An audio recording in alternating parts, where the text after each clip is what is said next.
All right, HIV need baby. I know you're edgy. I know you created your account 2 days ago. I know you're really feeling yourself right now, but I want you to know that I'm a 7'9", 345-pound gaming powerhouse. And if you step to me in the wrong direction, I will... Somebody banned him.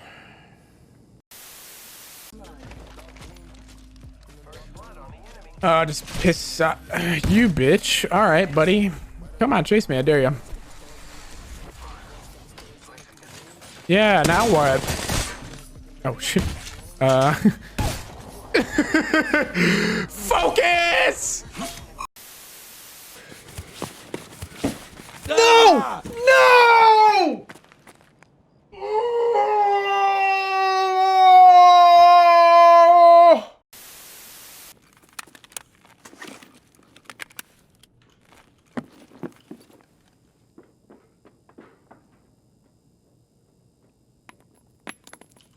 Oh my God!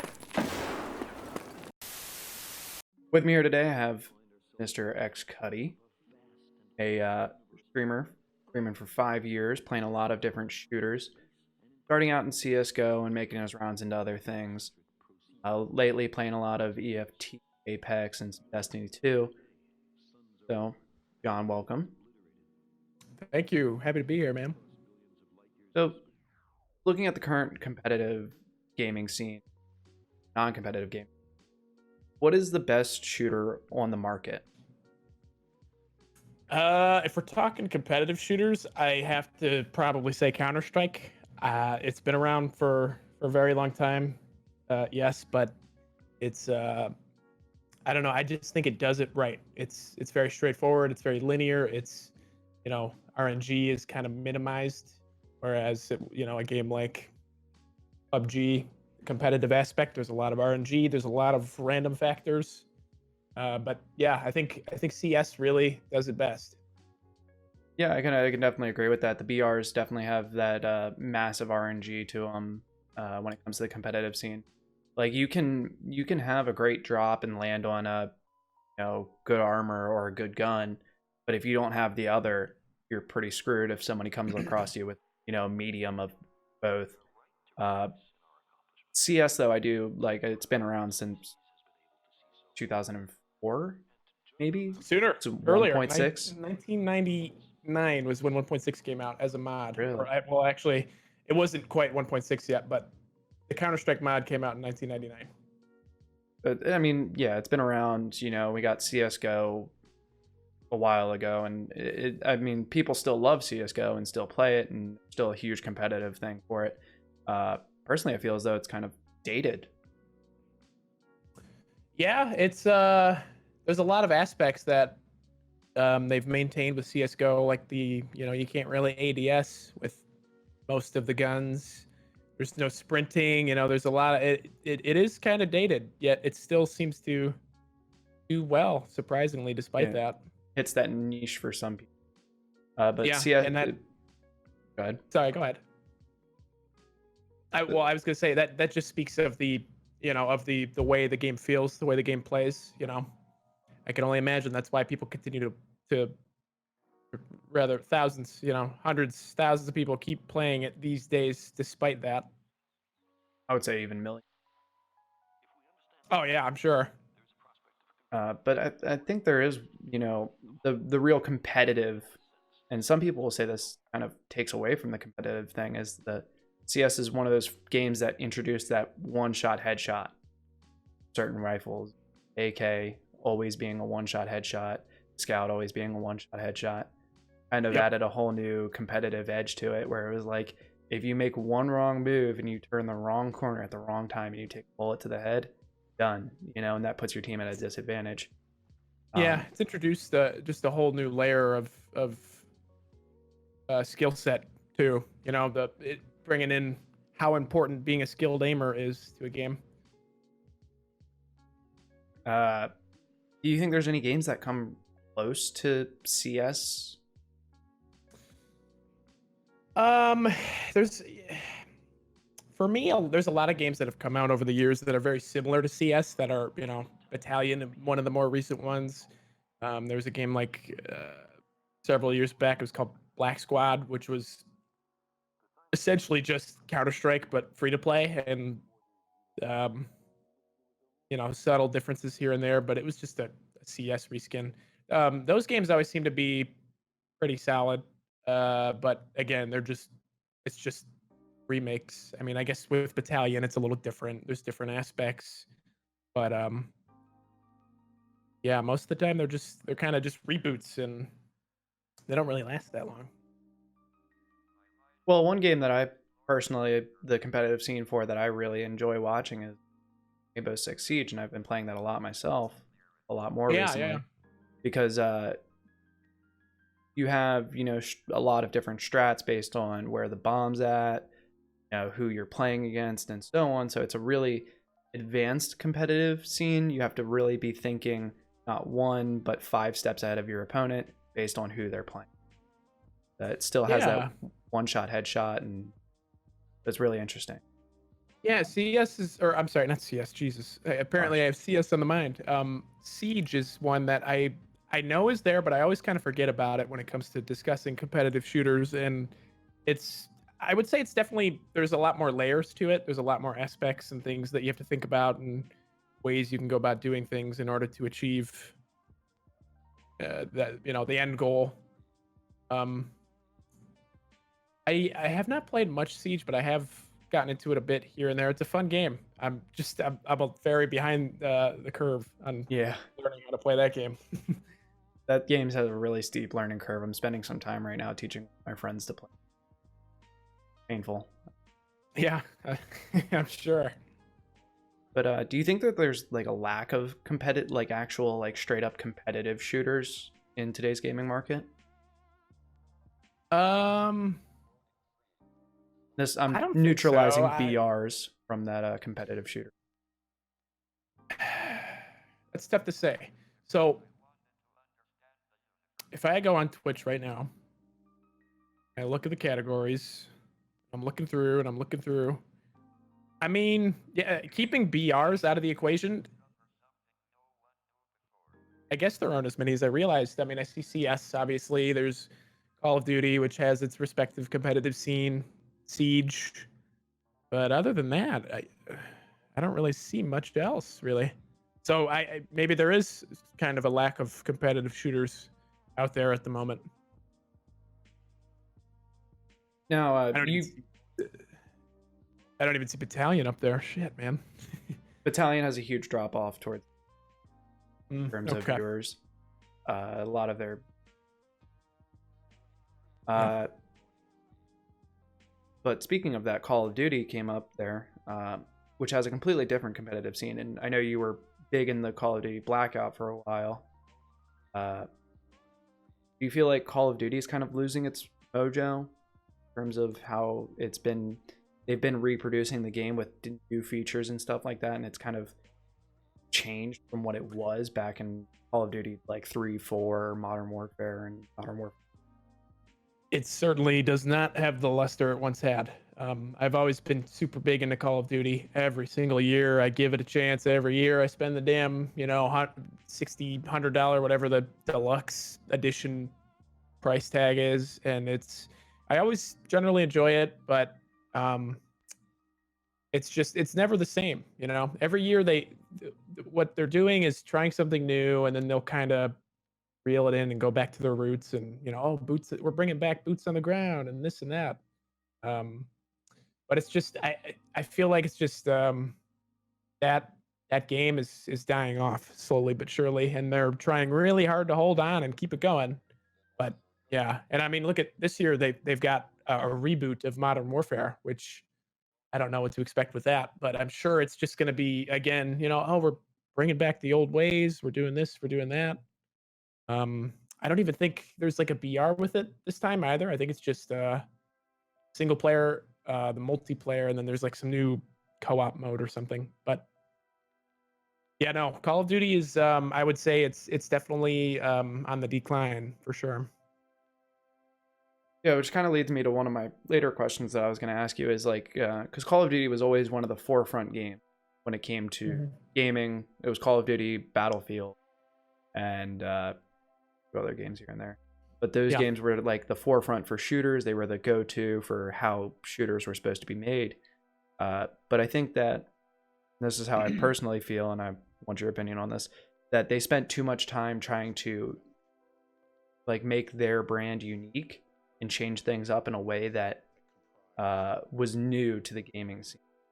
And I feel like they spent too much time on that and didn't actually take, player feedback from back in Modern Warfare 2, where people were like, oh, like this game's great, but the gameplay is getting stale. Maybe new maps, new guns, or even new game modes. Yes, I agree with you to an extent. However, I also feel that just everything, I mean, everything in our lives, it doesn't matter what it is, everything tends to run its course, right? Everything's got its craze, its popularity, and then it tends to die off after a while. And I think maybe that's just the state that we're in with that game. And you never know, maybe they'll introduce one of these years another one that really sparks the life into it again, just kind of like CS:GO. I mean, Source was kind of popular, but still eventually died off, and then CS:GO really brought the life back into that game. More particularly, I think the whole microtransaction skin market sparked it even more. But yeah, I don't know. I don't know what to expect with it. I guess we'll just have to wait and see. Yeah, I think with CS:GO, I mean, when CS:GO originally came out, the microtransactions were not really there. It was more about the just bringing back CS 1.6 with a facelift, and I don't really know how much there was different between 1.6 because it's been so long. I touched 1.6. It's very different. But it was supposed to still be CS, like Counter-Strike. It was still supposed to be Counter-Strike. And then they added the very first loot boxes, cosmetic loot boxes, into the gaming industry. And that's kind of where now every company goes to make their money, is into those loot boxes. You get an Apex, you see it. I think you see alpha packs in Rainbow Six Siege. You see Call of Duty, Fortnite with the V-Bucks. Every game that's really successful right now, every game's got it. And I think that, I hate to say this, but it's true. Fortnite does a great job of balancing their time spent on cosmetics as well as bug fixing and stuff like that. And I feel like too many companies nowadays are spending too much of their time doing the cosmetics than they are working on bugs and creating content for people to enjoy. Yeah, Fortnite gets a lot of shit. Yeah, Epic more specifically. Correct. And even more specifically in the EFT community, everybody that plays EFT hates Fortnite, and that's, or well, most people. And that's just realistic shooters versus more arcadey style shooters. I get it. Yeah. But Epic, they're providing a fantastic product. They're updating it every single week. They're adding new content. They're keeping things interesting. If they make a mistake, they listen to their player base. They revoke changes. They do this. They do that. They're doing a solid job to maintain their player base and keep them happy. Now there is, you hear about whether the ethics behind their company are moral. Yeah, there's a lot, the crunch hours thing, how they're just overworking everybody. I don't know if that's true. I don't know if that's false. I don't know the statistics behind it, but what I do know is that they're doing it right, and they're providing a solid game and solid content for their player base. That's for sure. Yeah, I feel like that's something we're not really getting too much out of game companies now, is like players speak out about a problem. Like, it's a massive problem. Everybody, 90% of the player base complains about it, 10% abuse it. And so you have this company that sees this problem and they don't do anything about it immediately. They don't even mention it. Like, they act like it's not a problem. They push it off to the side and they wait till their monthly patch or quarterly or biannual patch comes around to fix that problem. With Fortnite, you see, weekly patches where they go in and they say, hey, we realize we messed up when we put this in here. We're taking this out for now, but you will expect to see it again. And actually, that's something that's going on in Siege right now. At the end of last season, there was a couple problems with some of the items that you can use in game, and so they took them out of the game. Took them out. Right. Said, hey, there's this problem. We will enable them at the start of the next. We will enable them at the start of the next season, so you guys can use them. They enabled them. There were still problems. They said, hey, look, our fault. They're being disabled again. Like within a day, I want to say it was less than 24 hours, they removed them again because they realized, crap, we didn't fix them right. And I feel like we're not seeing enough of that in today's gaming market. That's what I don't understand is it a matter of kind of what you said? Is it a matter of laziness on the end of the developers and the people in charge of making these decisions, or is it a lack of resources? I mean, what is the root of this problem? Because I mean, sometimes, dude, like as a streamer, as a content creator, sometimes I just don't even want to play a game on a given day just because of whatever game it is I'm playing at the time. I'm bored, and I look at the hundreds upon thousands of games that I could play, and I just like I don't even want to play any of them. Like, am I alone in that regard, or is there an issue in the industry that's that's making me and or everyone else feel that way? I mean, I can definitely say that I agree with you. For me, it's kind of hard to sit there and say, oh, I want to play this game tonight. I want to, play this game. And it's actually one of the hard things when you're streaming and doing YouTube content creation, that highlights and stuff. You have to think about, is there something that you can go in depth on? Is there something you can talk about with the game that you're playing? Is it a game that you can sit down at your computer for 8 hours and play on stream, and then take 4 hours off stream or even more and create a video about something? Yeah. And I feel like there's actually a lack of that in today's market. Like, Siege is a great game to sit there and stream because you have downtime between rounds. You can sit there and talk. Battle Royales have that because there's downtime to sit there and talk to people, and then you have your intense combat moment. Right.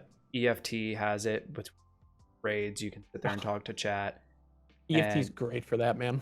EFT hits that perfectly. You can sit there and talk about anything with EFT on YouTube. Literally anything. You can talk about a certain gun. You can talk about a certain mechanic, and people will watch because they want to know more about it. If you're spending time if you're putting time into individual thing about a game, people will watch because they want to know more about how it works, why it works, and why it's there. Yep. But like I'm saying with Siege, like I really can't think of anything that I would want to create with Siege besides highlights. There's nothing that hasn't really been covered, or there's not really a whole lot to talk about. I feel like that's the same way with BRs. I feel like so I have kind of on the same topic, but veering off momentarily and then veering back onto the topic. I have this idea that I want to get into with Apex Legends, for instance, and I wanted to do the same thing for Blackout. I wanted to do it for EFT. I've always wanted to do this. I've always wanted to go into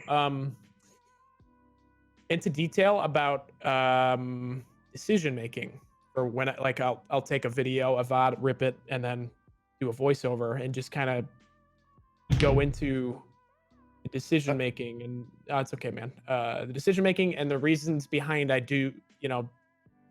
why I make certain moves, why I do certain things.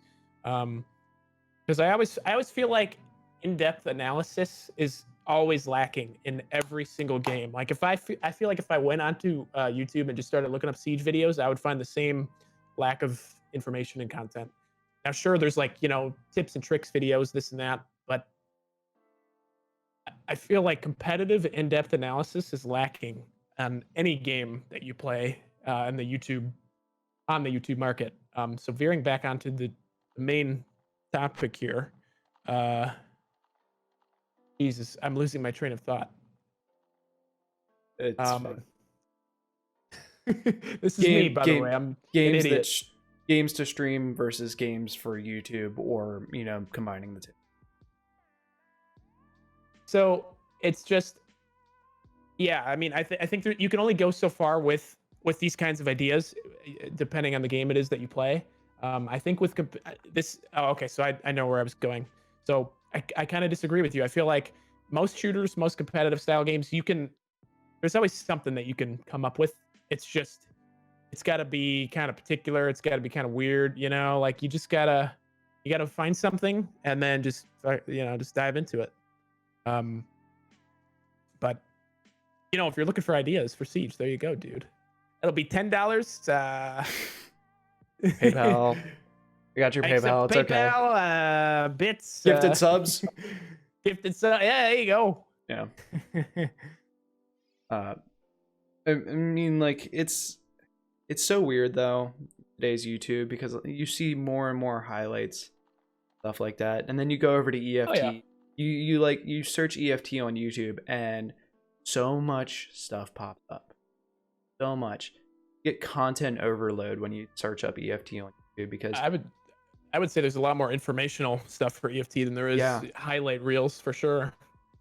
I mean, of course you have your people doing highlight reels. Like Anton does his highlight reels, but he also does his armor testing, bullet testing video. Veritas, like you said, he does the combat analysis, which is something that a lot of people would probably actually benefit from. That's why I started watching streamers. Yeah. And actually, back when I played a lot of Hearthstone, which is a hard game, because I didn't have a whole lot of time when I was in college. I'd have like 30 minutes between classes, and I'd sit down on my phone in like the lounge and play on my phone. There was a streamer who would literally sit there and talk about his move by move, what his opponent was going to do, and he'd talk it out loud, and that's something that was really lacking on Twitch, I guess. Yeah. Yeah. Like kind of just diving into the mind of somebody that's very experienced. Yeah. So, I mean, like that's the kind of stuff that I think would do well on Twitch or on YouTube. It's weird because it's hard to do that in a competitive shooter. The talking out your turn, like talking out what you're doing and stuff in the time, which is where I guess YouTube really comes into it. Right. I've tried to do samples of that. I like that's kind of what's the word, like dabble into it a little bit on stream while playing. With EFT it was fairly easy because there's a lot of moments where you're just just looking at this angle, looking at that angle, waiting for them to make a mistake. But with Apex, in that fast, just like aggressive pace, it's very hard to be like, oh, so I'm gonna push this and do that and shoot this guy. It's a lot of it's kind of like after the fact. You go, okay, so that guy did this, which led to me doing that, blah blah blah blah blah. It's definitely it's more suitable for like YouTube style content. Yeah, I mean, Apex being the game of third partying, definitely you can barely even breathe between your fights in Apex. Mm-hmm. I'm not sure how much so now compared to before the bunny hop healing change. It's slowed down at all. Yeah, it's not much. It's more about the elite queue stuff. It's like if you're not familiar, it's just like a more competitive environment, and you get like a special badge depending on how big your elite queue streak is. After going like a month and a half of not playing and then getting back into it after the elite queue had been released, I noticed it's very slightly slower paced. Like you'll notice more people are trying to camp it out to get the top 5 so that they can go into the elite queue after that game. But not much has changed really. Understandable. It's very minimal change, So I mean, looking at the games industry today, you see a lot of games with the beta or early access tag, Steam. These games, hold this beta tag for a while. They're paid betas instead of, free betas where you have to sign up and you just get randomly selected. Do you think that's having a negative effect on the gaming market? I do and I don't. I think the general kind of idea initially when this discussion is brought up is, oh yeah, alphas, betas, they're just ruining the gaming industry. I think it goes deeper than that. I think that there are pros and cons. I think, obviously, you play a beta game, there are bugs, there are issues, it drives you fucking crazy, right? EFT is a prime example. Everybody knows that game drives me nuts, just like everybody else that plays that game. I mean, it's a game has an idea and a vision, and it's fantastic.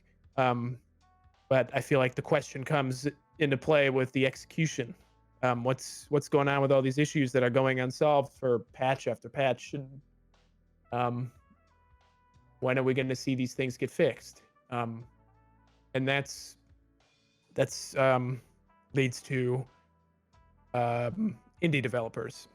Most of the time, it's an indie dev that's releasing an unfinished product that starts off in an alpha phase before full release, and it's just with the size of the gaming industry these days, it's just it's another developer, it's another group of guys that are just trying to get experience and get their name out there so that they can move on to I guess bigger endeavors throughout their careers as they progress. But um I think that in most cases that these early access games and these indie developers, it's kind of like a stepping stone for these guys. So while they are putting in as much as they can, they're giving it their all. I feel like at the end of the day, if they're going to be given a job offer with a AAA studio that has this game, and they have all these resources and they're going to pay this amount of money, I think these guys that work for these indie devs are just going to move right on. And that's not necessarily a bad thing though, because it's bringing in lots of skilled artists, coders, and I think it can be healthy for the future of the gaming industry. I think it'll make for lots of talent spread out amongst all these gaming companies. But for the time being, I'm good at rambling, Connor. Sorry. You're but good. You're good. No, I mean, it's just there's a lot to it. I think there's a lot more to it than the initial thought. So that's why I'm kind of just expressing everything that I think about it. But yeah, no, ultimate point, I think it's good and I think it's bad. It's just slippery slope kind of thing. At what point do the pros outweigh the cons and vice versa? Oh no, definitely. I just feel like with these early access and betas that you're paying for, even though you're signing into an early access or a beta, I feel like some companies are taking advantage of that beta tag and using it to say, like, oh, we're working on this, we're working on, it's just a beta. Don't. DayZ was in beta for 5 years. Yeah. It was in early access beta for 5 years before they finally released 1.0. When they released 1.0, it still was not a finished game. It's still not even a finished game to this point. There's still many bugs with it. But it's definitely changed a lot over that time. And I feel like continuing to support these, like Bohemia Studios and DayZ, it was established. They were established. People knew who they were. They trusted them to create a game. But I feel like they hung onto that beta tag for too long. Instead of like saying, before even releasing it, like, hey, this is going to be in beta for a while. Like, we're reducing the cost to this because we want more people on to test the servers and we need player feedback. Right. I feel like the full cost betas and early accesses are where players are getting ripped off. and companies feel as though they can not scam people out intentionally, but they're taking advantage of that to release unfinished games so that way they can start making. Right. And then at that point they can like test the waters and say, oh, this game isn't doing well, abort ship. Yeah, just kind of, oh, let's get out of here, guys. And it's something that like always concerns me when I see a game in early access. I'm like, is this game actually, or is there really a lot to it? Scum was a game that I was able to get hands on free, even though it was a very cheap game. You were able to get, I was lucky enough to get a code to play for free, and in the early beta, it was really good. Like, it had its bugs, so what? But are they in full release now? I'm not sure. I agree with you though. I think Scum was pretty well rounded at that initial kind of early access launch where they went public. Yeah. I think the issue was just kind of it lacked Something. a fun goal. It just kind of, oh, let's go sneak into this military base. I got killed by a robot again. Fuck, let's do it again. It's just but I think overall it was okay. I had fun with it. Yeah. I mean, there's nothing really you can do about games that lack an end game, which is something else. Like, I feel like we're getting a lot of games that lack replayability. Especially in single player markets, we're not getting that have replayability. Dark Souls, I think Dark Souls was probably one of the last single player games that I've seen that has replayability. There's a few out there, in my opinion, of course, that I think have replayability. I don't think it's so much that it's where I think it's more about that gaming has really shifted to a more multiplayer kind of community than single player style games. I think it's more about playing with other people and competing and ranks and being with your friends and all that stuff more than it is about jumping into Mario or whatever. And that, I don't think that's a bad thing. No, I'm not saying it's a bad thing, but there's certain times where it's like, I just want to sit down, relax, and play a single player game. And I feel that. go look at the market, and it's like, you try out some of these games and you play them through, like Sekiro. Sekiro is a great game, but could I really play that over and over and over again? Probably not. Not like you could with Dark Souls, because Dark Souls had a lot more customization to it, so you could change how each of your playthroughs went, how you went about each of your playthroughs. Elder Scrolls, great series, had so much replayability to it. You can sink thousands upon thousands of hours in before you even got bored of it. Yeah. Because there were so many different ways to do it, so much lore to explore and so on. But I feel like from my opinion, I feel like we lack good single player. I think I guess I could. Yeah, I see what you mean. For me, it was always about just getting absolutely encapsulated into the environment that I was in when playing single player games growing up. So I see what you're saying. Maybe there's definitely a lack of that. I could say I don't really feel the same about single player games these days, but at the same rate, I don't play as many, so I don't know that for sure. I will say, however, over the last 5 years or so, there's been a few that really stood out. There's still some gems, some diamonds in the rough, if you will. But yeah, it's times have changed. It's all about multiplayer now. Going on, in 5 years, that's a long time span, so we'll condense it down. In the last two years or so, are there any games that have come out or have been announced that really had some kind of potential to them to be a great game, but they fell short either in development or in like actual execution of their plan, and that kind of led to their downfall, so they're no longer available, or their entire player base has died out? Are there any games? of? I mean, Apex is obviously the one. I'm sure you foresaw me saying that I feel they kind of dropped the ball. I don't think they're completely out of it yet. I think they could still redeem themselves a little bit with this upcoming season next month, but that's the one that just immediately comes to mind for me. Well, I mean, they shot themselves in the foot with the those current patches. They kind of changed a lot of stuff. They still have yet to fix a few things. The season pass was kind of lackluster and cosmetic, and Yep. they like at that point people were just like, I don't really see a reason to play because the cosmetics aren't even that cool. If you look at bringing it back up again, look at Fortnite's cosmetics.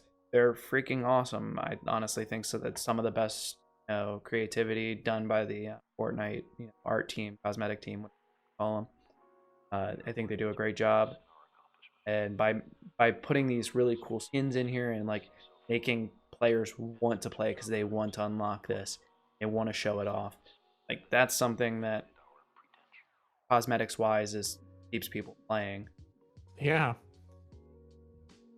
Trying to think about it. I think Scum, we brought this up. Scum had a lot of potential to become the next survival shooter, but I feel like they shot themselves in the foot by not,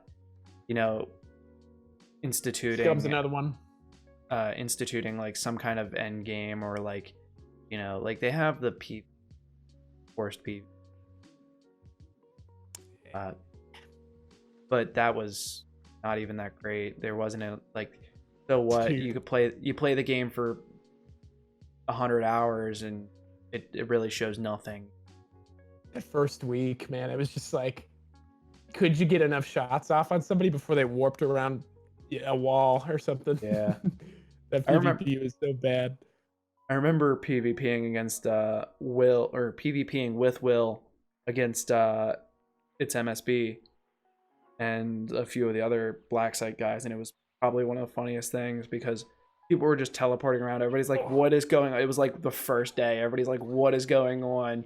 Like, where am I getting shot from? Like, people are just teleporting. It was a clusterfuck and a shit show, and it was amazing to watch and be a part of because it was a new game, fun. There was that one map that was like in the woods with all the trenches, and then there was like a watchtower in the middle of it. And there was a guy that like he knew that the mechanics were busted, so he'd have a sniper rifle sitting in the tower. He'd crouch behind the wall, uncrouch, take a shot, and then crouch back behind the wall. So because of like the warping thing, it was like half the time he would shoot at you, you wouldn't even see him. You would just get shot, and like you couldn't even do anything about it. It was a mess, man. Like kind of trying to push into other game franchises. I mean, obviously, the Call of Duty series really dropped the ball. So yeah, I was gonna say Apex was the one that like I really thought of initially, but giving it more thought, Call of Duty, Black Ops 4, I feel like really dropped the ball. Maybe not so much console. I don't really know that for sure, but PC, dude, it's so dead now. You can't you try to play the BR and you just wait in queue forever. You try to play multiplayer and you play a group of dudes and then you don't want to play them again or whatever, you back out, queue up, and it's the same game, same lobby. And now it's like the game is just swamped with microtransactions and loot crates and all this shit that they've added since the last time I played. It's a mess. Yeah, the what I refer to as the EA paradox, where microtransactions affect the game, and that's been RNG transaction have been banned in the US, I'm pretty sure at this point, where because of Battlefront 2, I want to say it was what it was. They had like RNG loot boxes that would affect gameplay, and so they took that out. Smart move there. They took that out, but then it's still like, is RNG? Because I know like CS is still percentage based. RNG gameplay, modifying loot boxes. So like with Battlefront 2, if you spent the $5 on this loot box, I don't know how much it was, you could unlock, a stronger hero card or something like that. I don't remember exactly how it worked. But so like there was multiple levels to the Oh, cards, and you'd have to unlock those through the microtransactions. And so yeah, those yeah, have yeah. been Okay. banned, but cosmetics are still fine because you don't have to pay for them. It's not a pay to win system based on RNG. And so they've taken that out. But some people will say that like Apex's loot crates violate that with certain skins. Like the R99, the Alchemist skin has a way better iron sight. Oh yeah, yeah. I always The say that the pay to win skins, dude. Le pay they to are. win. I mean, they are pay to win, but you still get loot boxes for free by playing the game. So people can't really complain. Uh, but yeah, I think that's pretty much. I mean, what do you think Black Ops 4 really did wrong? Do you think it just I don't. lost its puppy phase and people were tired of it? I think the multiplayer kind of dies off as it always does on PC, just because PC isn't the most popular platform for Call of Duty in the first place, and B, I just think Call of Duty multiplayer is kind of losing its player base. It's been a franchise for years, so naturally the numbers are on the decline. But more specifically with like Blackout, it just they're a AAA title. I mean, there's a certain level of expectation from them in regards to fixes and changes. And dude, there's the Spitfire buff. That gun was broken for so long, and it took them so long to fix it. The Mog shotgun, that shit is still a one shot, depending on what armor other people have. Like, it's just, I just don't. This goes back to like how we were talking about earlier, where it's like, is it laziness? Is it like Lack of knowledge? the person that's in charge of making these kinds of decisions? Like, what the hell are they doing? Is it lack of resources? Like, just what is it? What is it with Uh, these games that are like huge, but still kind of just not? Killing themselves. Yeah, they're kind of just shooting themselves in the foot. Like, what are they doing? Yeah, I mean, I remember playing it and being, you couldn't beat it. There was literally no way to beat it. 9 bangs, Mog shotgun, Spitfire. There was no way Dude, to I beat it forgot about the 9 banks. Oh my god. because they did finally take them out. It took them forever, but they finally took them out.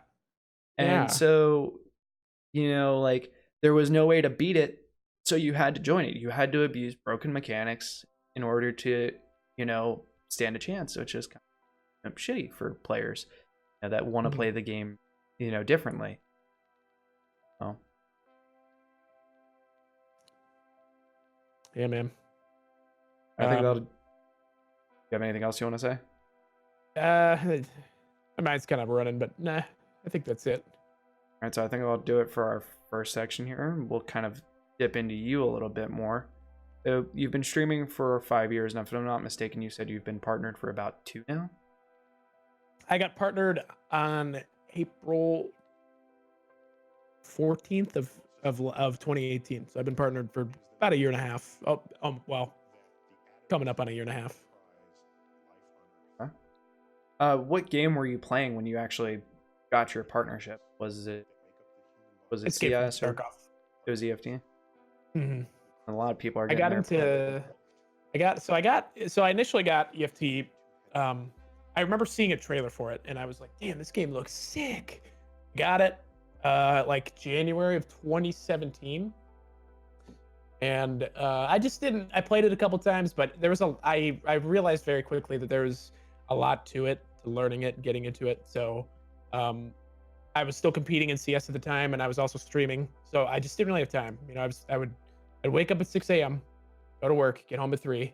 I would stream until like 7 o'clock, practice till midnight, and then go back to sleep. So I just didn't really have a lot of free time to get into it. It's like when I would stream too back then, I was playing CS as well. I just poured every ounce, every hour, every second of my life into CS when I could. And then like a couple times throughout the year, I picked up on it and would fuck around for a little bit, and then just back to the CS grind. Excuse me. Um, and it wasn't until like the end of 2017 when I kind of just, I don't want to say retired because it's not like I was like some big name professional, but I gave up competitive CS and uh, I was at that point it had been in my head that I liked streaming a lot more than I liked competing in CS, and I've always wanted to build a career in the gaming industry. So when I realized I liked streaming more, I gave up CS, put a little more effort into streaming. Started getting some traction, some people that were regulars watching me, 10, 15 viewers. I played single player games here and there. I played fun fact, I played Minecraft for a little bit before I got into EFT for about Og. a month. Uh Pog, dude. About a month, and I had the most viewership, the most subs I ever had ever. I had capped I think I peaked at like 26 subs, which I was just blown away. I was getting like 25 viewers every day. It was crazy. And then in December of 2017 was right when I it was like I was thinking, trying to figure out what the next step was for me. So my brother Chad, who's also is a streamer, and he's far more established than I am and have ever been. I went to him and I was like, dude, I'm really starting to get set things in motion here. But I'm kind of looking for like an opportunity. What's a good game I could dive into? And he said EFT. He said it was very niche, and he said it was a game that was ripe for opportunity, which that's what the streaming industry is all about. Opportunity. It's like if you can be entertaining, which anybody can be if they put in the effort to get to that point, whether it's through skill, humor, and just whatever the hell they're good at doing. You can get to that point. So he's like, yeah, check out EFT. So I just gave EFT my all, and it was February of last year, 2018, where I started getting attention from guys like Deadly Slob, who I owe a lot of my success to. I don't know what it was that got my name on his radar, but he'd shout me out, dude. Like he was just like, yeah, go check out this Cudi guy. He's just shreds. He's so good. Blah blah blah. Dropped a couple hosts on me. I got hosted by my brother a couple times. Hosts here and there. It's just like you got to put in like that effort and get yourself in that position and just give it your all. And then so started taking off in February, and then a couple months later we got the partnership. Congratulations. Hell of a journey coming from competitive CS to chilling out playing Minecraft to jumping on EFT and like actually like growing and shit along those lines. Like I mean, EFT is probably one of the best games growing because of people always want to see EFT's huge for that. And it's not even just EFT. Anything that's like that has a solid following, but is a more niche style game on Twitch is a great game to get a career, like a streaming career, started with, without a doubt. So when you were playing competitive CS, were you sub for a pro team or one of the under pro teams, like the semi pros or something along that line? I compete. I played in the ESEA league. There were at the time open IM main premier invite. So there was 5 divisions. I played open, which was the entry level, and then obviously invite, which was the professional level. Started with open, had a few seasons, worked my way up to IM, had a few seasons, and then I got the team I was on fell apart. I got on a new team, and we just we clicked immediately. We had our initial start was a little rocky. Everybody on the team was pretty good. We had a lot of talent. It was just we didn't really mesh well together, which is fine. All those dudes I'm still friends with to this day. We just we didn't work well together, which is fine. I mean, competitive Counter-Strike, just like any other sport, any other game, is, you got to be with your teammates. It's got to be, you got to have just like a good synergy going to really, Cohesion.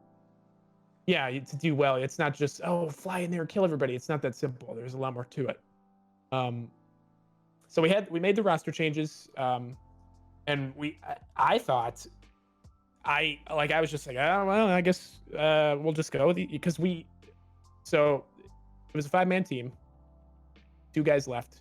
We were just rushing, trying to find 2 more dudes, and we got after about a week, the new blood. It was Stellar and Instinct, and I wasn't sure what to expect because we didn't really have much time to practice with them. We were just like, all right, these are best options. Let's just fucking roll with it. Here we go. And we went on to win that season of IM Intermediate, which was after. So winning that league, we got moved up to the semi-professional division, which was called Premier at the time, or MDL now, Mountain Dew League. So that was once we hit that level, that was the semi-pro level. Competed in that first season. Didn't do that well. And then that was my semi-professional Counter-Strike experience that I have. And like, when I think back to it, I think like, man, what if I like got focused more into streaming earlier and gave up CS sooner? But at the end of the day, I don't regret it. I enjoyed every second I put into CS. I really feel like it was a good time, and it was well worth the investment, and I'm glad that I was into it for as long as I was. I honestly, like, from my personal opinion, I think your competitive background actually, kind of helps you with your personality and so on, and your habits when it comes to gaming, because like professional gamers, like I'm talking professional game pros, people on Counter-Strike on the Counter-Strike teams, like CLG, Luminos, like those teams, those guys, like they get upset, but they really compose themselves well when they're on stage and so on. Like some people may, like, I mean, of course you see your rage compilations where people just throw a fit because it's just a bad day for them. Yeah. But like getting killed in EFT, like oh well, like holding your composure for stuff like that, it's kind of important when it comes to streaming. And I think like that time in the Premier League for you might have been actually beneficial towards you streaming later down the road. Oh yeah, I agree with you 100%. I think every streamer, every content creator, they have something that they have they have one thing, they have a couple things, they have a few things that they bring to the table, which is what brings in their audience, and I think that was one of the I think the amount of time, I mean, I have like 10k hours on Counter-Strike. The amount of time I poured into that game really helped refine my skill with FPSs. And I hope you don't take it the wrong way. I'm not trying to toot my own horn. I think I'm fairly skilled at shooters, and I think that's one of the core strengths that I have that has drawn in my audience with streaming. Oh, you're definitely very skilled when it comes to shooters. I watch you because like you're entertaining, you're fun to talk to. You meme a lot, but while you're memeing, you're still lasering people like it's not even a challenge. So like you can say you're not tooting your own horn. You have the skills to back it up, Yeah, thank you. And so, what's your guilty pleasure of games? Like, what's one game that you really like enjoy playing, but you kind of don't want to say it because you're like, I kind of don't want to be judged for it? I'm a shame-free guy. That is a lie. It's a tough question, actually. Because I have to, shit. I'd have to get back to you. I don't know. I have to think about it because I don't like. I could say Minecraft, dude. Like that game's fucking sick. And if you don't agree, like you're trolling. That game's sick. It's fun. it's hard to say no to playing Minecraft. Like literally after I'm done It's a this fun interview, game. I have like 5 or 6 people I work with. We all have a server on Minecraft that we play on, and we're gonna just sit there and do random shit. Like it's just Alright, it's dude. fun. It's fun to just Now that I hear that this interview's over, I'm done. I can't interact with somebody that plays Minecraft. You disgust me. bullshit. Sorry. Solid bullshit right there. Like it's just Yeah, dude, it's something. Minecraft's sick, dude. It just is. I mean, It's like it's just fun. You can't deny it. and you know it's a fun game, and it's so fun that you look at somebody like Tom Syndicate who's been playing this game for years and he still enjoys playing it. You know, it's a great guilty pleasure game. But for some people, like one of my friends plays this shit out of Skyrim. He has so many hours in Skyrim, you'd be disgusted. He's modded it every single way he can. He has like it's disgusting. The amount of mods on his computer takes up more space than the amount of game. It's fucking disgusting. Jesus. Nah, But dude. Hey man. Skyrim's another one that's just that shit is it's nice. top of Good the game. line, man. So because you don't want to give me your guilty pleasure, or you can't really give it to me. I don't have one, man. It's- I mean, here, let me look at my phone. Let me see if there's any bullshit games I got here. Hold on. Bullshit mobile gaming. Mobile Okay, gamers actually, aren't gamers. I have one game on my phone. It's called 1010. It is it's like Tetris, but the lines don't move. That's it. That's like, I mean, but even then I don't even play that. Like okay, so here I am playing it now that I opened it. So I don't even play that. Like I never play games on my phone, but if I'm like, you know, just like sitting in the car or whatever, I might pull it out just because I got nothing else to do. But dude, yeah, man, I don't really have a guilty pleasure game. I can't choose just one. Okay. So then, if you could create a game combining features, styles, artworks, stories, lore from any type of media, be it TV, movies, video games, animations created on YouTube, what would it be? How would it play? What do you got? That's a tough question for me because there is a game that is there is a mod for Half-Life. It's called The Specialists, and it's imagine playing Counter-Strike 1.6, but it's like you're playing the Matrix kind of. Like they literally have maps that are designed from based off of scenes from the movies. There's like kung fu that you can do. There's all these guns that, you know, snipers and shotguns and pistols, and there's like slow motion. It's so cool. If you've never played it, I highly suggest getting the Specialists mod for Half-Life and trying it out, because it is an absolute blast. It's just another one of those mindless kind of arena style shooters, but it's so cool. And if I had to choose a game that was like super popular and like